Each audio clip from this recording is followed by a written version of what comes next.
So I thank God for that. Like God, when I tell y'all, like hear me clearly, listeners. God had built us perfectly. Right. Okay, we were designed this way for a reason. It was for me to have an accident like this, not recall any of it. I can paint any picture I want based off of the police report, the stories that were told, whatever you want to say, but I cannot relive that moment, and I thank God for it. You Yeah. know what I mean? So that's what I mean by that. I'm very appreciative. Like I said, it's just crazy like that because you hear these incidents all the time. And it's even crazy how people will be in somewhat in like these accidents and incidents that'll be nowhere near intense and pass away. Yeah, And then yeah. you was in this extreme one and still here breathing, talking, and it's just and of course, you got plates all over your body, and Mhm. then because of the incident, it caused you to go blind, correct? Yes, yes.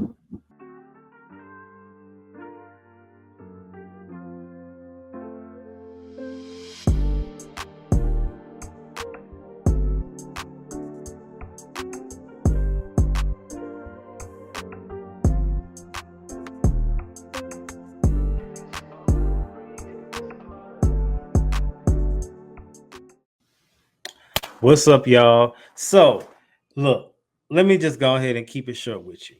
Did you know that as of 2024, the United States has a literacy problem? 21% of adults cannot read, and 54% of them have been recorded and it has been documented read below a sixth grade level.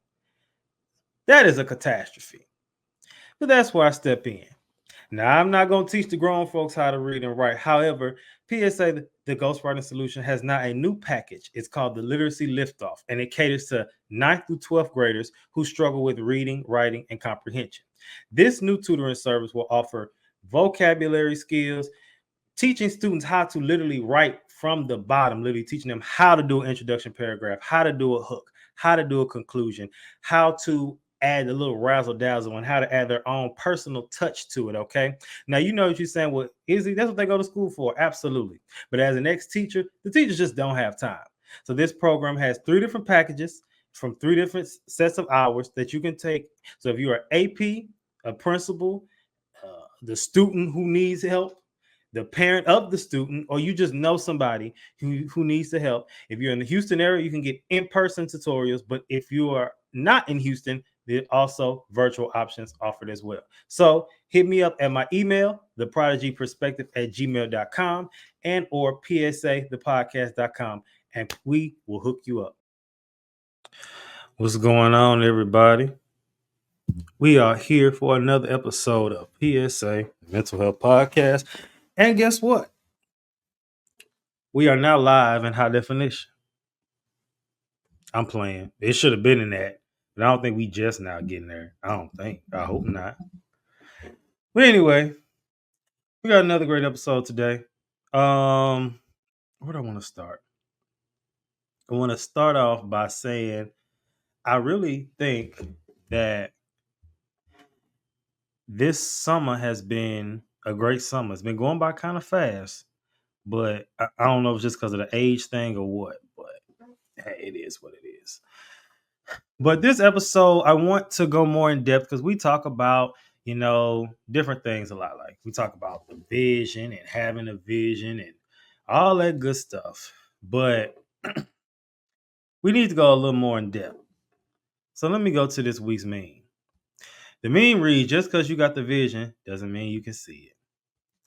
Inspiration comes from Habakkuk 2:2, which we know in the Bible is write the vision, make it plain. I think that's pretty obvious, and we've used that for inspiration before, which is fine because again, you can have one quote, one Bible verse, and have probably 20 to 30 breakdowns. So that's no big deal. And then a quote by Kerwin Ray.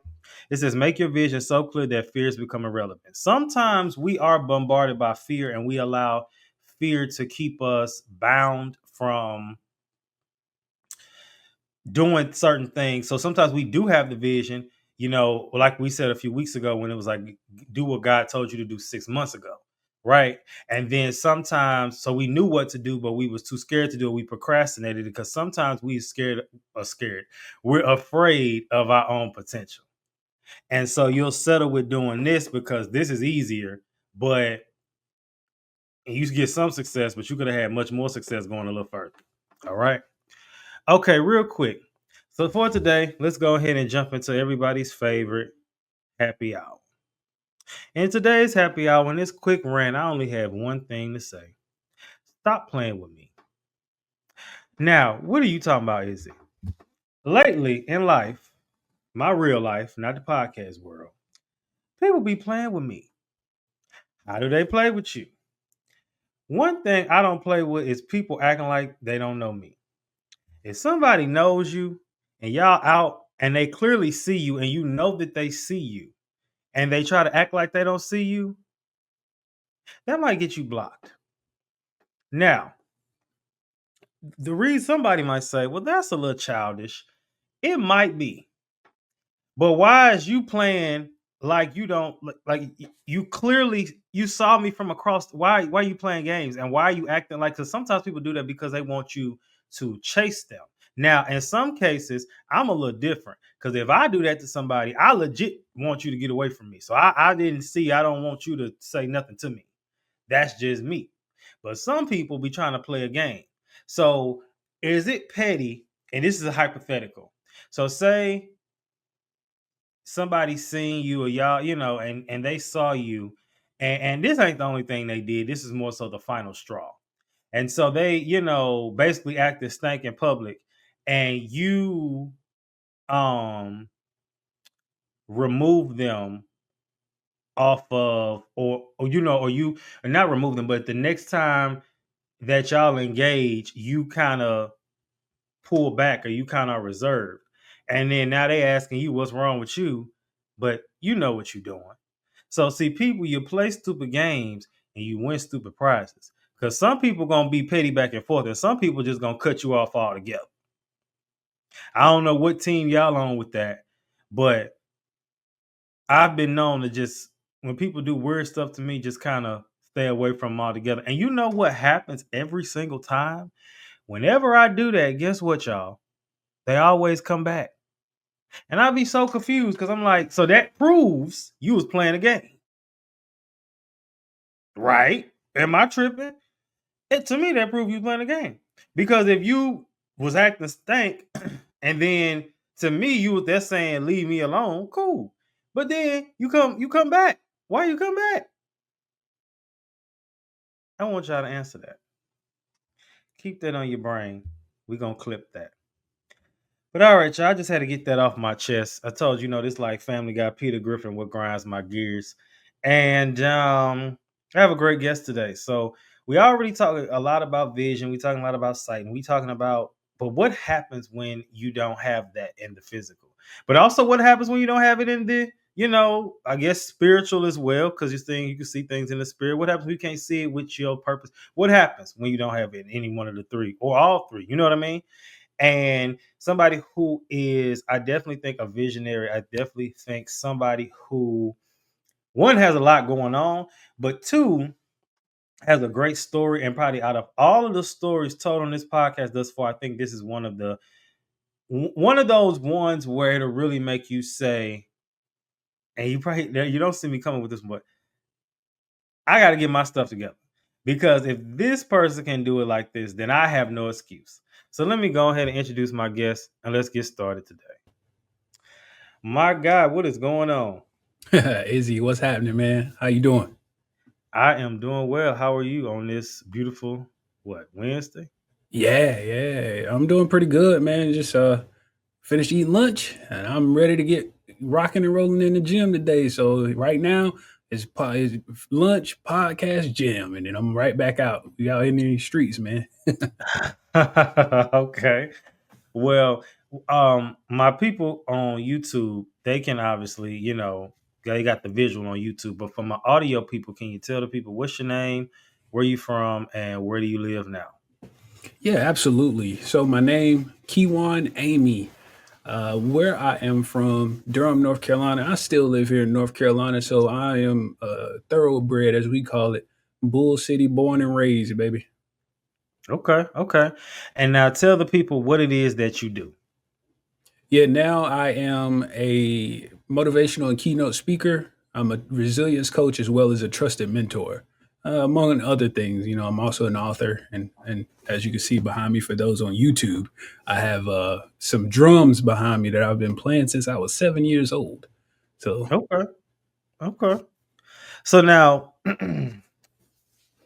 we kind of touched in on your story just a little bit, but I really want you to really tell your story and tell us how did you become a keynote speaker? Tell us how did you kind of get into where you are now with life? Like how did a lot of times we say or we get caught up and people will say life happened to me. Sometimes we get we make things we move life ourselves. But mhm. in life are times when that does happen. Life does happen to us. So can you Mhm. tell us kind of like what happened to you that kind of pushed you into being a keynote speaker and just kind of where you are now? Yeah, as the saying goes, man, life be lifing, man. So Yeah. I clearly, this was 8 years ago, May 5th, 2017. I was still serving our country in the United States Air Force as an in-flight refueling specialist, man. That's where you refuel planes in midair. Mm. For those who don't understand, that is a high task. It is one of those jobs you have to be very accurate. You got to be like brains of steel. Like you can't. Ain't no such thing as a hiccup. Okay. Yeah. Because if you make one, it's gonna cause a lot of chaos going on in the air, man. It's so crazy how that job works. It's amazing, by the way. And for those who don't know, give you a little nugget, and then I'm gonna move on. If you're familiar with the actor, comedian, and musician Sinbad, he used to actually do that job in the Air Force. Okay. Yeah, but he got kicked out. So Mm. Oh. not for what I would consider negative reasons, but for what the military, yeah, that was negative. They don't Yeah. like funny people, so Oh they well. want you to be serious. And yeah, he just wanted to be what he is, a comedian. So hey, he did a great job with it. That's all I'm gonna say. Right. Um, and so now moving on, May 5th, as I said, I was a business owner then, actually, Kiwi Enterprise, where I did website design and management, social media marketing, and photography for small businesses. And I was actually on my motorcycle that day, going to take some pictures of one of the places that I was going to update their website. Now, this place actually would happen to be my church. And Mm. so that's why I was headed to take the photos of, which I did. I got all the photos that I was supposed to take. But here within lies the problem. From my apartment to the church was only a 10-minute ride. On a Mm. motorcycle, and all my motorcyclists, y'all understand that's nothing. 10 minutes is nothing. It's like you just went from one stoplight to the next. you know? And so uh I was like, well, I gotta ride somewhere else. It's a beautiful day in May in North Carolina. That's your good old spring weather, and you got two kind of days in spring for North Carolina. You got the days with sunshine that was beautiful like that one, or you got the days of rain that's bringing along the flowers and the plants to blossom again. And so I was able to have this beautiful day before work that weekend because I had to ultimately go to the base that night. So Mm. I, take off to this lake called Jordan Lake here in North Carolina. For all my North Carolinians, you're more than likely familiar with the area, and so I'll go there all the time. This is not some place I was like, oh, let me look up some places to go on Yelp. No, this is not what Yeah. I was doing. I know this like the back of my hand. I don't need a map to get there. I know this place. I've been going there since I was a child. Right. And so I take off there. You're like, yeah, let me go there. I can relax, unwind, a whole nine, man. And I got there, no problem. That's 30 minutes of a ride from my church to that lake. I said, oh, yeah, that'll be good because when I ride back, yeah, that'll give me a good solid hour of riding, you know. And so that's how I was thinking about it. No problem with my logic. Right. The problem lies when I left that lake. So after spending some time there, just thinking and zoning out like I do around water all the time, whether it's in the shower, near the beach, near the pool, it don't matter. Water is my thinking I guess you say manual. Yeah. That thing creates so much for me.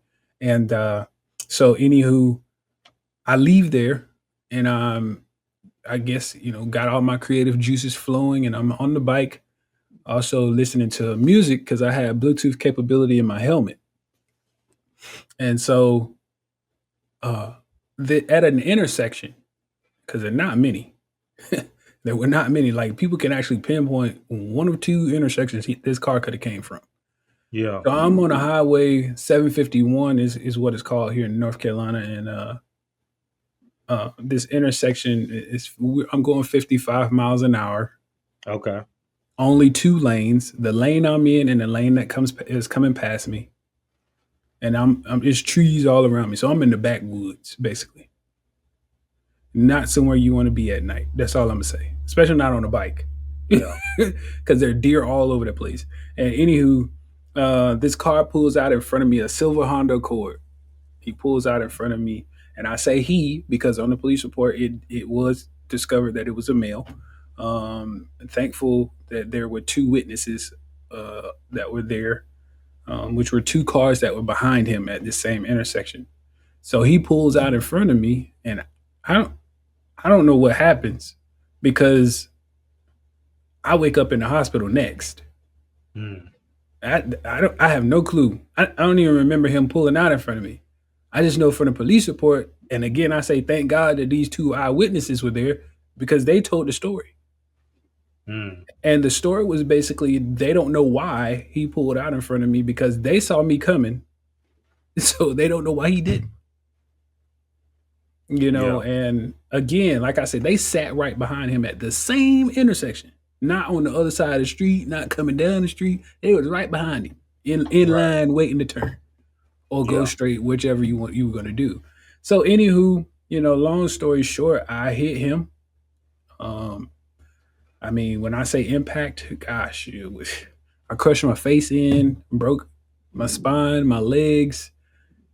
I mean, you name it, it happened. The only things that didn't get cut on were my arms. So I have literally scars and cuts everywhere: head, my spine, my stomach, both legs, my right foot, everywhere, man. So, and I got metal everywhere. So, metal detectors love me. I'm not even lying, dude. I've actually set one of those things off so loud. I was like, "Oh shoot!" Like so, every time I go through the airport, trust me, it's written down that I have metal implants. Yeah. It is written down. I ain't trying to get tackled by nobody. Right. Right. Right. Yeah. So anyway, moving forward to the hospital, man. That's where UNC Hospital in Chapel Hill, North Carolina. Go Tar Heels, by the way. Um, yeah, I'm a Tar Heel fan. I might be from Durham, but I was raised in a Tar Heel household. Yeah. Okay. So that's the rivalry here in North Carolina for sure. You either Tar Heel or you're Duke. If you're NC State fan, it's probably because your parents went there. Mm. That's the only reason. But anyway, I wake up at UNC Hospital a month and a day later, man, out of a medically induced coma. Mm. So May 5th was the accident. June the 6th is when I woke up that same year, trying Wow. to figure out what's going on. So yeah. So, well, first of all, thank God you're still here. Yes. Clearly, you have, you're here for a reason. Hmm. So you was sleep. So in that sleep, because like on video games and movies, and these people was sleeping, like so much was happening in their sleep. So was it really like you remember being on your bike and then just woke up? You don't remember it was. Do you have any dreams going on, anything like that? I remember. I remember the day. I do remember the day. So May 5th, before the accident, I remember everything. Mm-hmm. The accident, it's a protective mode that your brain goes into. It doesn't like to, I guess you could say, recall those traumas, especially when they're very severe like that. Yeah. So it doesn't want to remember that stuff. It like gets rid Yeah. of it. And I remember one of my ex girlfriends back when I was in high school. She was in a really bad car accident where they had to cut off her pinky. Mm. and they said if she ever remembers that accident, it'll kill her Oh wow. because of the trauma. And so I'm pretty sure it's a similar situation for me. If I ever recall this memory, which is a very, I'm sure, a very painful memory, it would probably kill me. Yeah. So I thank God for that. Like God, when I tell y'all, like, hear me clearly, listeners. God had built us perfectly. Right. Okay, we were designed this way for a reason. It was for me to have an accident like this, not recall any of it. I can paint any picture I want based off of the police report, the stories that were told, whatever you want to say, but I cannot relive that moment, and I thank God for it. You Yeah. know what I mean? So that's what I mean by that. I'm very appreciative. Like I said, it's just crazy like that because you hear these incidents all the time, and it's even crazy how people will be in somewhat in like these accidents and incidents that'll be nowhere near intense and pass away, Yeah, and then yeah. you was in this extreme one and still here breathing, talking, and it's just and of course you got plates all over your body, and Mhm. then because of the incident, it caused you to go blind. Correct? Yes, yes. Yeah, trust me, every every doctor that Yeah. looked at me didn't think I was gonna make it. Yeah. Trust me, every one of them. I even talked to the one who actually did my spinal cord surgery, and he Mm. was like, "Dude, I was just doing your surgery for protocol." For those who Wow. don't know what protocol mean, that just means he coming to cut you and get on about his business. Yeah, because he was just like, "Well, we got to do it just to do it," but I didn't. No, Yeah, I didn't think we no were gonna make it. expectations, None. none. Well, you exceeded all expectations, I so sure that, did. that means that there's a reason for that. Yeah. So we heard this great story, Mhm. and you know, what does a normal day now look like for you? Balancing speaking, mental health, and family. What's considered a normal day? Yeah. With me being an entrepreneur, man, normality in a normal day is whatever I can get done. To be honest, Yeah. and I put it that way because we can create a schedule, but man, there are so many wrenches that get thrown. Mm-hmm. Especially with me having lost my eyesight. If I like, for example, I was this was yesterday. I was trying to complete a form for a submission to be featured in this magazine. They're offering me to be featured in a magazine, and Mm. so I am trying to complete the form. I fill out everything, dude. Everything. I'm at the bottom, just above where it says submit. I'm not even lying. The button submit. And I'm looking for this box that says type your full name in, giving us permission to release your article. And I can't find the box. Mm. I'm like, you've got to be kidding me. I done filled out this whole form. Yeah. Dude, that gets so frustrating because this is not the first time it's happened, by the way. That gets so frustrating because I was like, "Oh, I'm killing the day. The day is mine. I'm conquering this thing." And one box, one text field, and I can't submit Yeah. it. So there's things like that, and then there are your days that are very chill, such as today. It's kind of a chill day. I actually threw a couple extra things in my to do list to kind of catch up and make up for things that I wasn't able to do. Um, and so that's the other thing. If you don't accomplish something that day prior, you got have to add it to the next day. So the to do tasks don't go away; they Right. compile, and this is things that people don't pay attention to.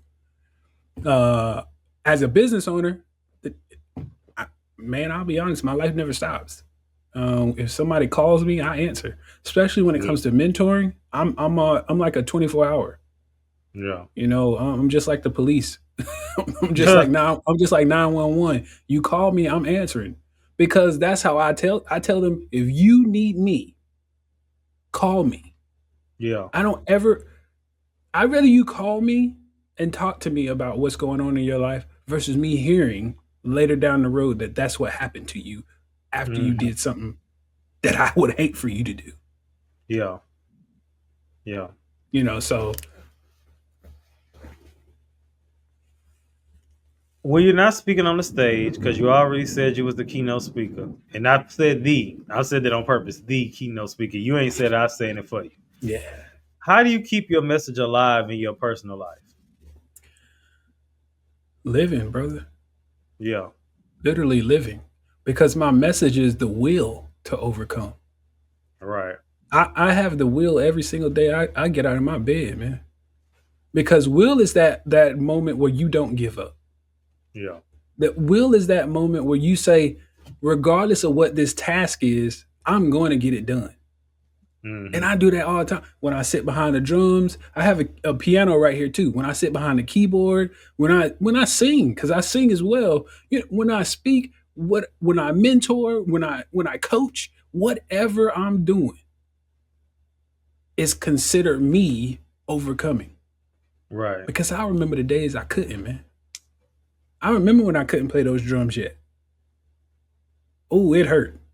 Listen, it wasn't painful. It was prideful because I Right. know that I wanted to be on them drum. Man, woo! And I wrote about it in my book when I first when I was still in the hospital. Something. One of my friends he brought me a drum pad and some drumsticks, dude. Listen, I'll never forget that day. I lit up like a kid in a candy store. Okay, Yeah. and that's how you know it's true love, true passion. Right. You know what I'm Yeah. saying? He hadn't even put the drumsticks in my hand. He was like, "Hey man, I got something for you." I said, "What you got?" He's like, "Hold your hands out." I put my hands out. I'm like, I don't know what it is. I'm thinking he got some food or something. So he put it in my hands, and I was like, "Wait a minute!" And I'm feeling on it, and I'm touching it, and I'm like, and I throw my hand out, my right hand out, because that's the side of my bed he was on. And I was like, "Give me the sticks." Like, I know you gotta have Yeah. some, you better have some sticks with you. And he did. He gave me those sticks and I lit that pad up, man. I was literally teaching nurses, doctors, any physical therapists, occupation. I was teaching everybody how to play the drum. Yeah. You know what I'm saying? And so when I tell you every single day just living is how I keep my message going.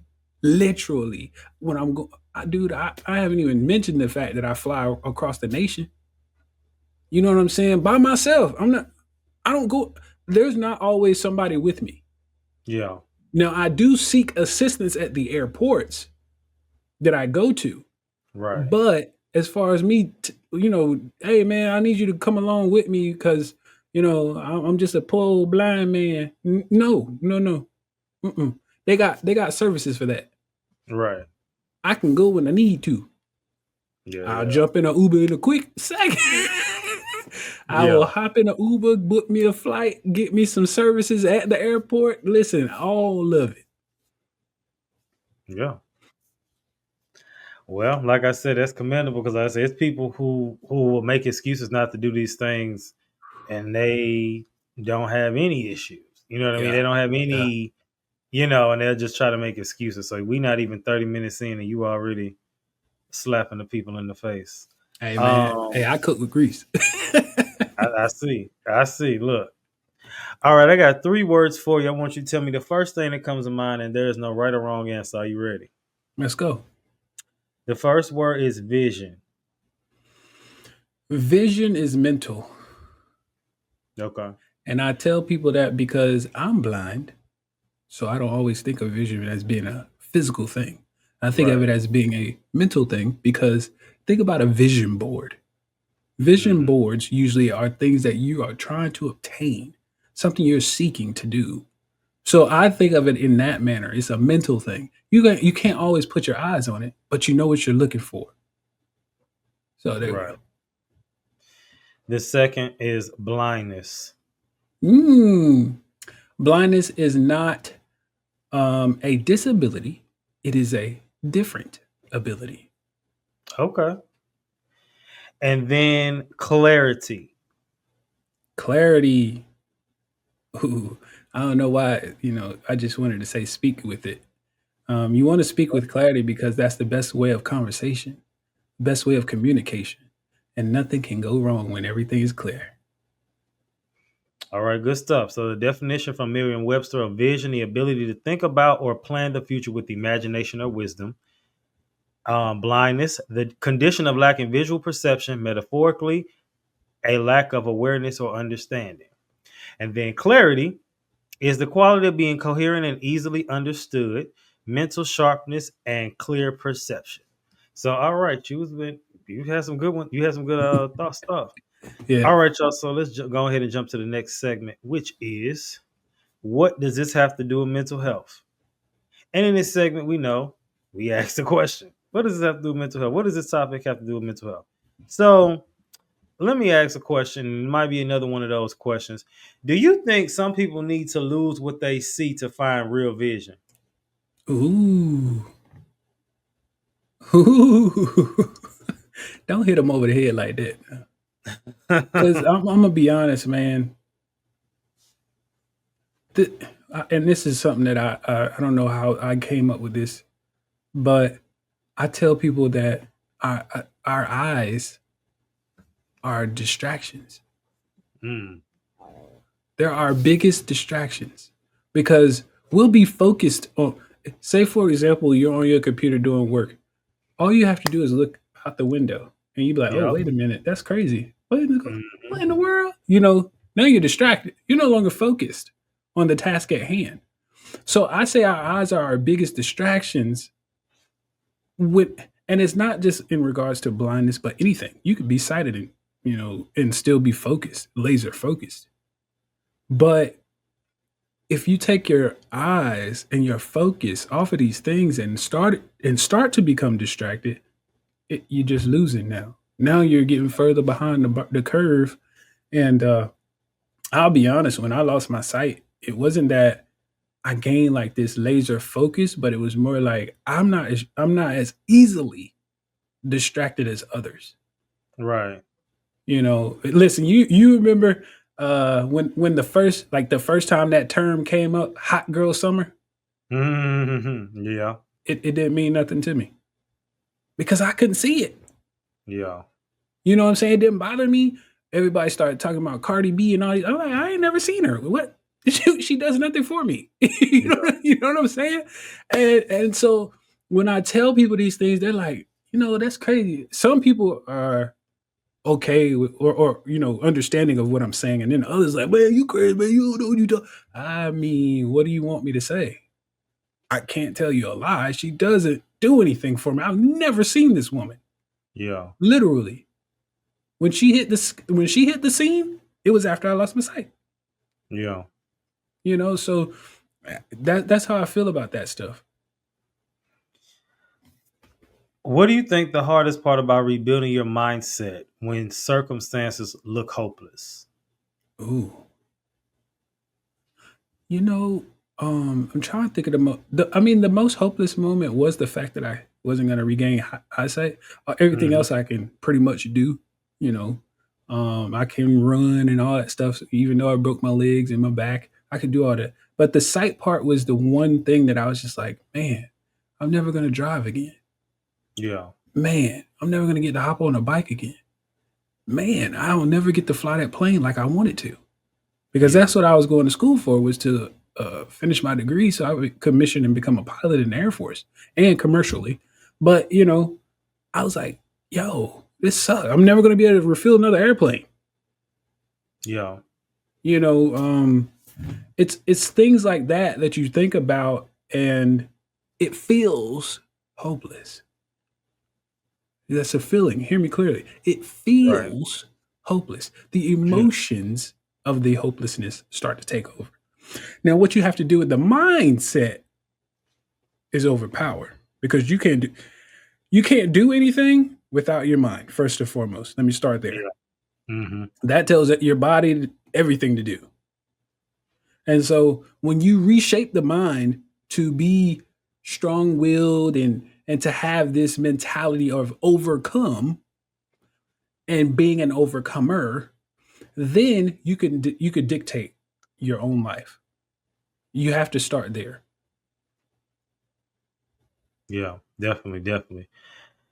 Okay. So now, I got a few tips, and these are from a few sources about again, how does this go with mental health? So the first one says lacking vision fuels depression and stagnation. According to Physical Psychology Today's article, feeling stuck, what it means and what to do about it, people who live without a clear sense of purpose or direction are more likely to experience symptoms of depression, helplessness, and low self worth.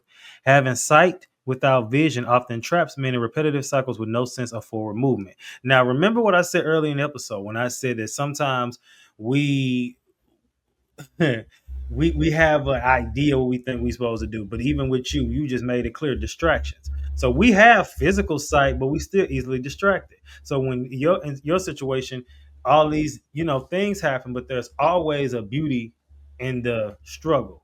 And so for the fact that, like you said, you lost the ability to get distracted. You know what I'm saying? How many times do I have my TV going while I'm on my laptop, then I end up scrolling on my phone, then this happened and this happened, and all these things you done lost track of time, which probably took you 3 hours, could have been done in probably 30 minutes altogether.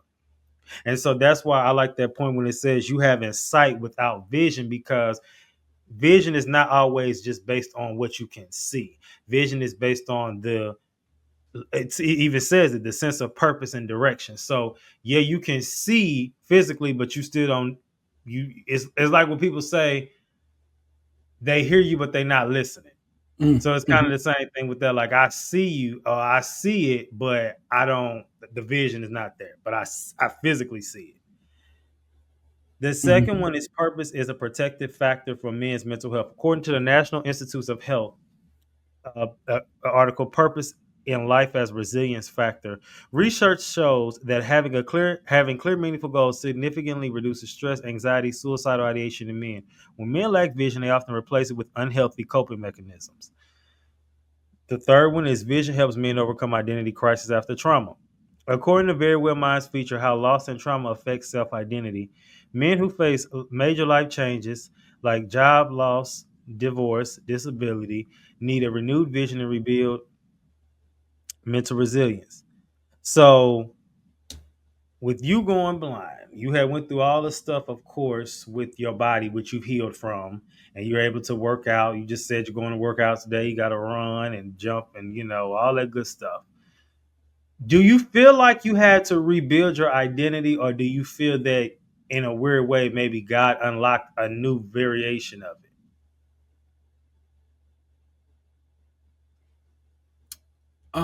I don't know if I would necessarily call it, rebuilding. Yeah. Um, it was kind of like adding another layer. Yeah. Okay. Yep. So he unlocked the new. Okay. Yeah, so it was like, yeah, here's my foundation. Mm-hmm. So you know how you have a first story house? So you Yeah. got the foundation, you got the first floor. Hey man, let's add a second floor. Mm-hmm. That's kind of what I felt like. Let me add my second story because I don't know if anybody see me yet. Let me put the second story up here in this land of a bunch of single story houses. You Right. know what I mean? So it was kind of a let's keep building. Let's keep growing. Let's mature. Let's use this thing to not only make us better, which I say us, I mean me, but Right. others better. And I don't just help people in the I guess you say disabled community Mm-hmm. or the blind community or the veteran community. I help everybody. Yeah. I help people all the time, man. Sighted, unsighted, able to walk, not able to walk. Like what talk can't talk. I'm gonna help you some way somehow if I can do it. Yeah. And I haven't found a way that I couldn't yet. So I'm ready for the challenge. If somebody thinks I can. The final one is spiritual vision supports mental clarity and resilience. According to American Psychological Association's piece on religion and spirituality, spiritual vision is the ability to see beyond the physical. It's linked to better stress management and greater life satisfaction. For many men, faith becomes the anchor that restores hope and mental clarity when sight alone fails. Now, in your case, you already talked about God, and what are some things that during your process of getting to where you are now that you knew God was there? Obviously, being alive, right? Hearing the stories about you weren't supposed to make it, and You was just for protocol. But what is it? Some personal things, because we always know he does personal things just with only we know that we know God is here. God did that. God, you know. Um, I'm very, very spiritual, but in the manner of knowing. Yeah. What do I mean by that? Well, when I say in the manner of knowing, I know what God can do. Right. I know what He will. I know what He won't. When we think to ask God for things, is this out of necessity or is this Yeah. out of want? Mm-hmm. There's two different things. Necessity is something you actually need. Want is just you could be being greedy right now. Right. And God does not give out of greed. Mm-hmm. So, when I think of how he and I'll give you a quick quote here in a second, but how he put me back together. Hear me Yeah. clearly. He put me back together because what once was is now something different. Yeah. I'm not the same as I once was May 4th, 2017.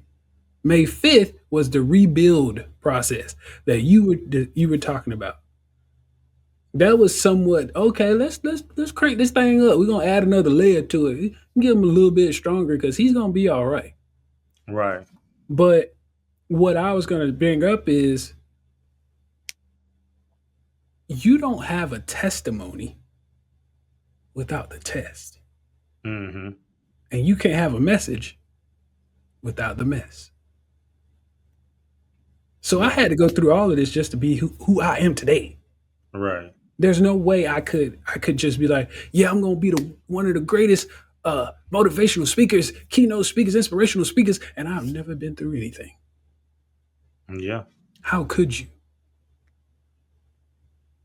That's called hypocrisy. Mm-hmm. Come on, Right. man. What are we doing here? How am I learning anything from you? You never even scraped your toe. You know what I'm saying? You ever even had a bag of Funyuns snatched from you? You know, Yeah. like, you know what I'm saying? So when I think of these things, it's more of a God was positioning me for what He had for me. Yeah. I haven't seen it yet because, as He say, eyes have not seen, ears have not heard. Right. Who has it entered into the hearts of man? The many things God has in store for you.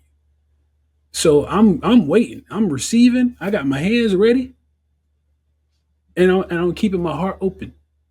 Yeah. So that's how I activate my spirituality and keep it going, man. So my next question, and before we move to the next segment, so we hear about the doctors. We hear about, you made the comment about you showing the people and the physical therapists and all about the drums and all that stuff. You mentioned a homeboy earlier, but when did you realize you couldn't do it alone? And what did community look like to you then and even now? Whoa. Community then. Whew. Listen, before I even knew they were there, Mm, they were. mm, I mean, man, so it was to the point where the nursing staff at UNC in the ICU, because of course that's what I was. When I tell you beat up, I was toe up. Um, the nursing staff in the ICU was asking my family, who is he? They yeah, were asking about me. Who is he? Like, is he somebody special, like important, or is he famous? Like, what does he do? And he they were was like, famous, what are you talking about? It's like this lobby. The lobby was standing room only, brother. really. Standing room only. Mm, People crying, hugging, consoling my mother, my father, my grandmother, everybody. Everybody just there for each other, hoping and praying for me. yeah, This one young man in a hospital bed fighting for his life. But I wasn't fighting alone. yeah, That's the thing. I was not fighting alone. There was so many prayers going up. Literally, that my uncle, who is a senior pastor at um, his church and two other churches that they fellowship with had a 24-hour prayer wall going the entire time I was in a coma. Mm. That's for a whole month. Yeah. They were praying for me. Man, listen. If you ever been in church, there's that one song that goes, "Somebody prayed for me, Hmm. had me on their mind." They did, okay. Yeah. And so, I, being in the state that I was in, which is a medically induced coma because of all the countless surgeries, the the pain that would have sparked my heart rate, Yeah. all the things. Uh, I had no clue yet. But once I came out of that coma and I realized, even while I still had another month in the hospital, there was never a day that somebody wasn't coming to visit me. Yeah. Not one day that somebody didn't come visit me when I was in that hospital, man. To the point where one day, 15, if I'm not mistaken, I think it was 15 of my coworkers from the Air Force came all at once. Yeah. And they crammed into my room because I made them. But but Yeah. they all came in, man, and you talking about some camaraderie and support, man. It's nothing like it, brother. I wouldn't change it Yeah. for the world. That's beautiful. Like, because that's just you just yeah, but they always say you see who your friends are when when bad things happen, That's right. and in that situation, you know, realistically, we human. You say you and somebody wasn't talking at the moment, or say y'all, had fell out, or I'll never talk to this person again. It's like in Mhm. that situation, if that was your friend or cousin, or would you have still has had that same energy? Because people say some crazy stuff when they get mad. Oh yeah. But I wonder if that was somebody, if somebody was, and do you even recall were you in that point where you had good terms with everybody? Was there anybody who was kind of like, oh, I ain't talking to them right now, or do you even remember? If I No, I don't think. If I had some moments like that, we were probably like long separated. It Yeah, wasn't anything because at that time, I mean, I had a significant other, but later down the road, not in the hospital, but later down the road, she ended up ghosting me. yeah, But other than that, there was nothing else that I can remember. yeah, I mean, yeah, they're your people that you work with that you just like yeah, like that. But other than that, man, I don't really usually have bad blood because for what is how I see it. yeah. Listen, you go your way, I'll go mine, and I'll keep it like that. You Definitely. know. All right, let's move to the next section, which is man to man. And in this section, we just asked a few questions about some things, and just as a man, and we kind of go deep real quick. So, what's something you're still learning about yourself right now that the old self would never believe? uh, I actually like speaking in front of people. Uh, Before you didn't like speaking? Oh no! Oh no, God! Now I don't know. I don't mind being a clown in front Yeah, of people, but actually yeah, speaking about something sincere or serious, I don't care. I yeah, did not care for this. As you could, I guess you could consider it a profession, yeah, and which it is because I've taken courses and gotten received certificates from some of the best people in the industry. If mhm, anybody knows who Eric Thomas is, I've been through his courses, you yeah, know, um, and it's boy, I tell you what, I'm gonna put it like this: I was in a room back on the base, so this is when I was in the Air Force, where I had to present a basically a topic on Jesus, wing growth or something like that. It was based off an airplane, wing growth, but it's based mhm, off the turn radius of a plane, how it mhm, turns, and it more so pivots than turns, yeah, and so it kind of makes the wing what they call grow. Yeah. But anyway, I'm doing this presentation, and dude, I was sweating bullets. Not Mm, on my forehead, down my back, because that's where I start sweating, is on my mm. back. So if you feel my back sweat, you like, what? You all right? Yeah, you're nervous. You know what I'm saying? It's either I'm nervous or I was just doing something, or I literally am hot. Yeah. That's it. So anyway, uh, dude, I'm up there sweating. My commander, my wing commander, the chief, all of them sitting front row. Oh boy. I'm doing my best to stare off into the distance and not Yeah. make it look obvious, okay? Hmm. And still try to complete this presentation with the actual words I'm supposed to be saying. Right. you know? And so I studied this thing day, night, day. And then the day of, I forget it all. Oh I wow. am babbling, okay? Trying to sound smart. But they said I did great. And I'm like, yeah, thank you. Appreciate you. So that's one of the things right there. Yeah. And that happens. And that's why I tell people all the time, like, when you planning something or speaking, nobody knows what you're gonna say. So you really is just like, you could just kind of freestyle if even if you do forget. Mm. Um, so I mean you made it work. So because sometimes we are our own biggest critics. So even with the podcast, I'll be thinking it'd have been episodes I've recorded and I was like, man, I was babbling that episode. I really wasn't saying this, that, and they was like, I loved it. It was great. And then the feedback was Mhm. good. So I'm like, okay, well, maybe it was me. Yeah. We Now are we talked definitely a our lot own about worst critic. huh? I said we are definitely our own worst critic. No, for sure, for sure.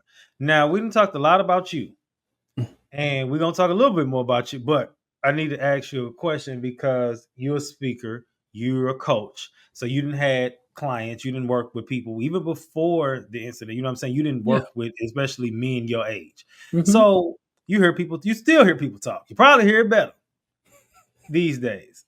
Why do you think so many men walk around seeing everything but planning nothing? Mm. You know, that, that question can be answered in so many ways. Can I get you to be a little bit more specific so that I don't go Well, crazy? okay. Let's do it like this. So we have okay. We're gonna talk back. We're gonna go back to talking about a critic, right? Okay. You see them, them people that critique everything. Mhm. They see this person doing this, and sometimes they don't do it to be mean. They really just are critical, and they see this person doing this, and they critiquing that, and then they see that, and then they got something to say about that, and then it's one of those. Well, why ain't you doing nothing? What you waiting on? You can sit up and critique everybody and comment on this and say where they went wrong, but what you doing? Why you ain't planning nothing? Because you want to, but at least they putting themselves out there. So, what's your response to why do you think that is? Well, in the military, we call that chiefing. But anywho, Okay. I'll keep going. Um, it's because they may not have the direction. Okay. So a lot of people know how to carry out orders, but they don't know how to create them. Mm. Yeah. And I'm going back to when I was in the military. We are we as a air crew members, we can file for like if something was to be either incorrect in our publications or technical orders, or if we felt like something should be added, we can file to add that stuff for submission. Well, some Right. people just keep going. They're like, Yeah. I'm not doing it. I'll let somebody else will catch it. Yeah. If you see something, say something. That's what I was always told. Whether Yeah. it's good, bad, indifferent, ugly, I don't care what it is. If it's good, you see it, say, "Oh, that was awesome." That we're easy. It's easy to do stuff like that. When it's bad, it's not so much the case. If something bad is happening, say something. Right. Anything. I don't care what this is. If you think it should be done a different way, say something. Yeah. And so it's easier to carry out something that's already cemented versus changing it up. It's like who invented the straw? We already could drink with our mouth, so why do we need straws?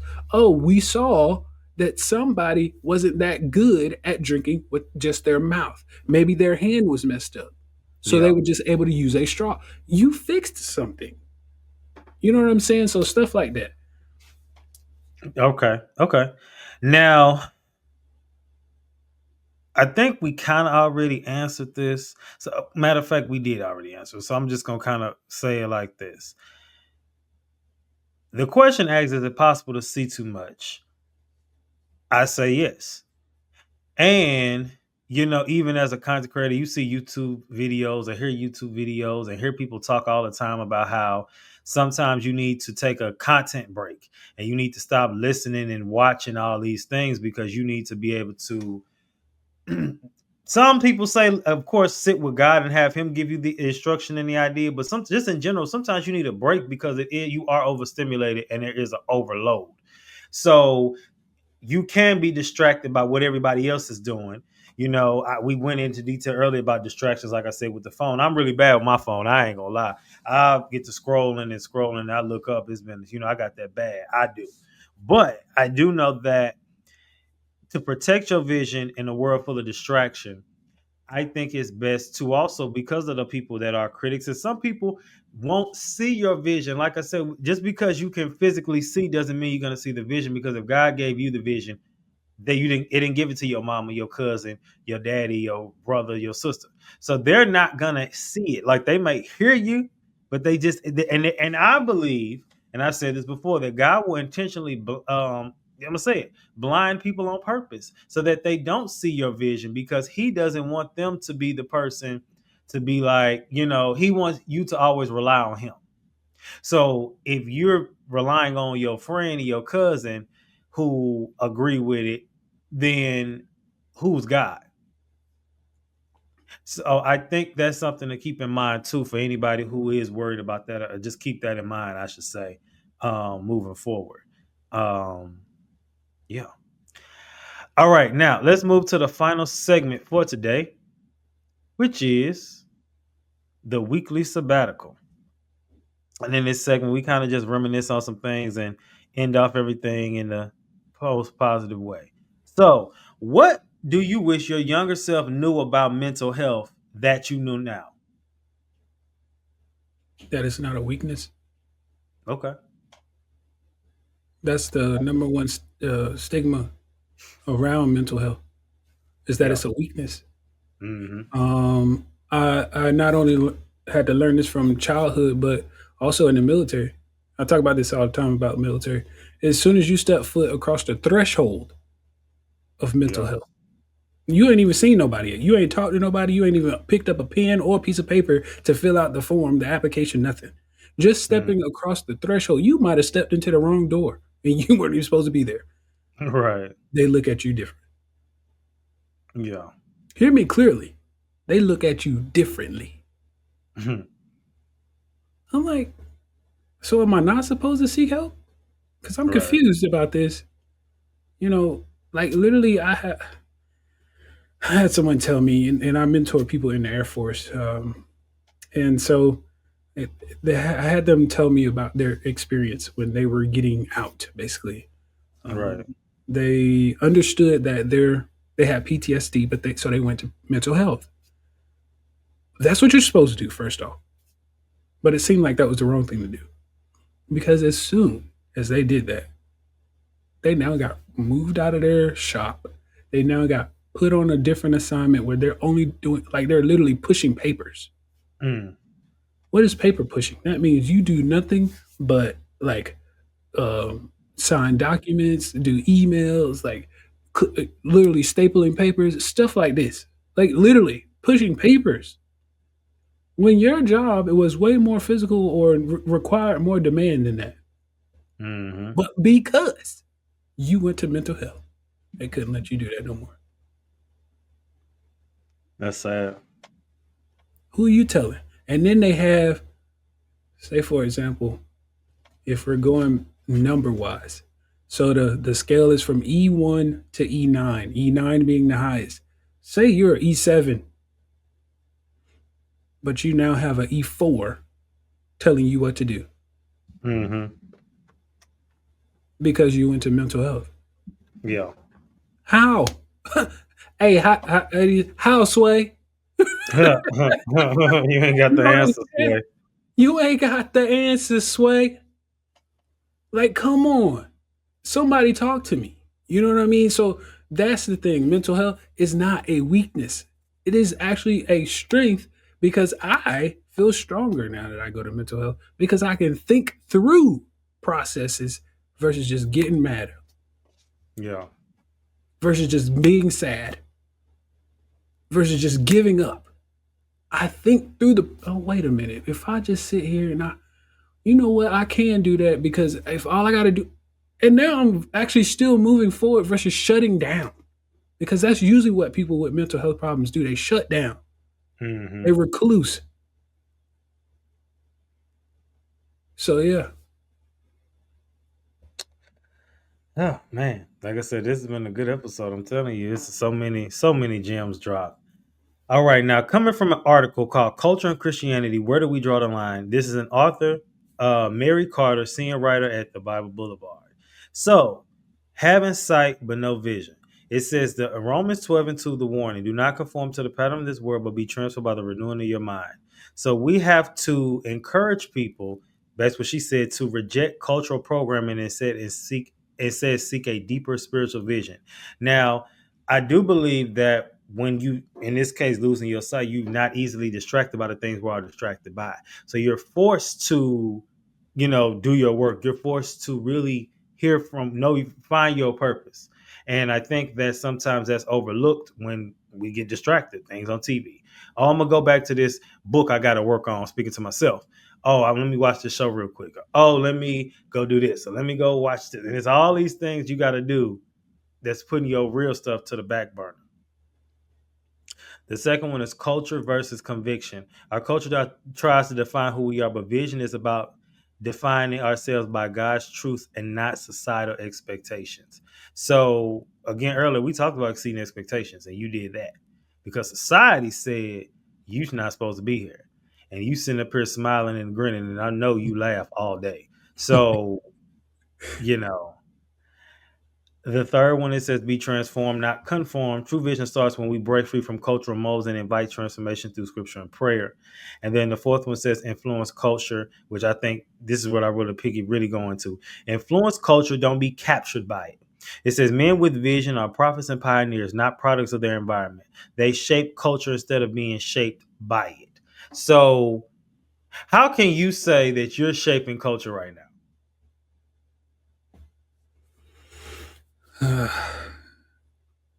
As funny or cliche as it might sound, is because I'm not allowing it to shape me. Mm-hmm. So yeah, I don't.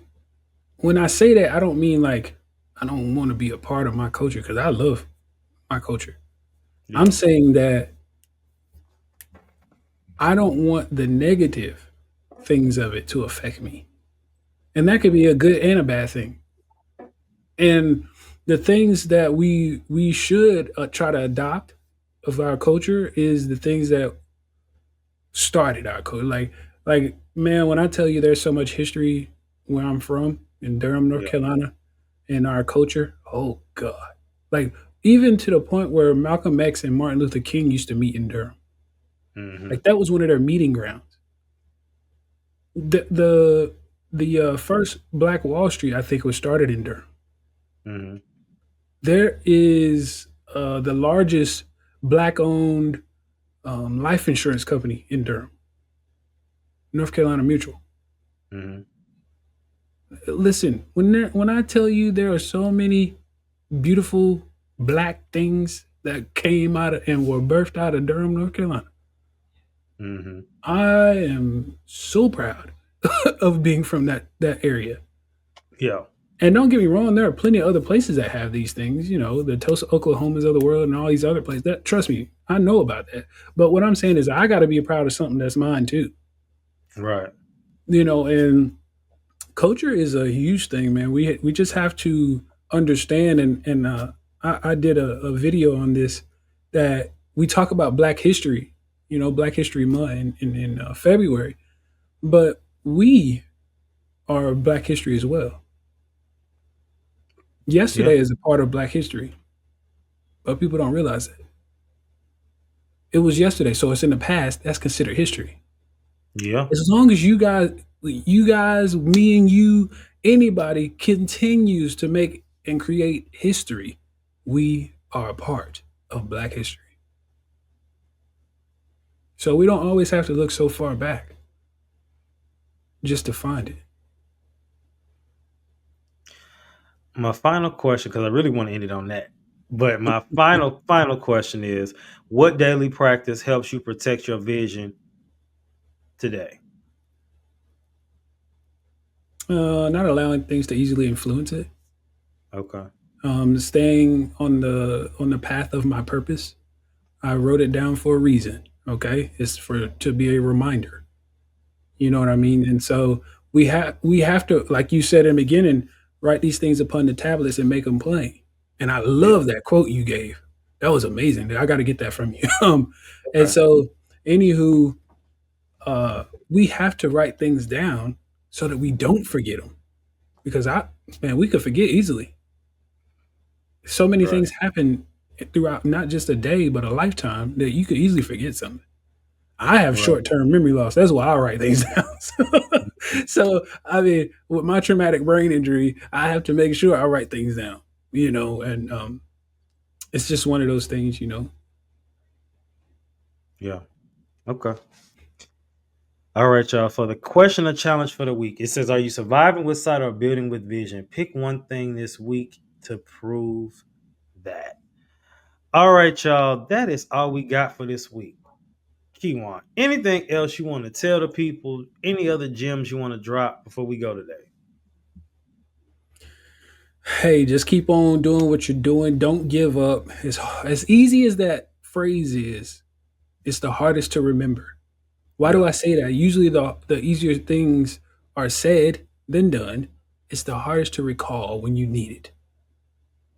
Yeah. And so always remember, don't give up. Keep fighting because you are who you're fighting for. You are who you fighting for. All right, y'all. That is all we have for today. Thank you for pulling up on me. And thank y'all for tuning in. PSA signing out. Always remember, keep your head up like your neck hurt. Remember who you are. Make your mind up. Don't let it make you. And remember, as always, I love us.